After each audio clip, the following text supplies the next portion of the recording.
কংগ্রেস নেতারা এমনকি প্রধানমন্ত্রী পর্যন্ত, আমি আগের দিনও বলছিলাম, তিনি বলেছেন যে এই দেশের সমস্ত সম্পদের ওপর আগে মুসলমানদের, আগে সংখ্যালঘুদের অধিকার থাকবে। তার মানে কি হিন্দুরা বানের জলে ভেসে এসেছে? আপনি আগের দিন শুনতে চেয়েছিলেন সেই বক্তব্য, আপনি কি বলেছিলেন এবং কি বক্তব্য অ্যাকচুয়ালি শোনাতে চেয়েছিলাম?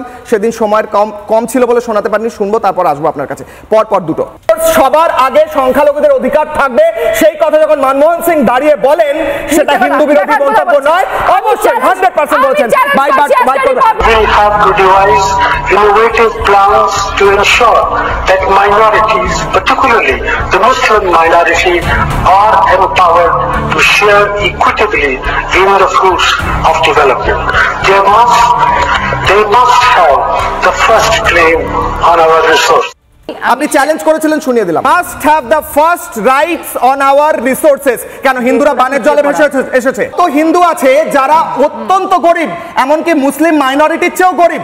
আপনারা এই মুসলিম হিন্দু হিসেবে ভাগ করেন না, যারা এই মুহূর্তে আর্থিক কি অবস্থায় আছে সেটার উপর ভিত্তি করে বিচার করেন। এই ধর্মের উপর ভিত্তি করে রিসোর্স সম্পদ বিচার হয়। তো ইকুইটির কথা তো বলছে, তারপরে তো বললাম আপনি প্রেস রিলিজটা দেখেন না, পরদিন যে পিওমো থেকে যে প্রেস রিলিজটা দিয়েছে সেটা দেখান। কেন করেছে জানেন?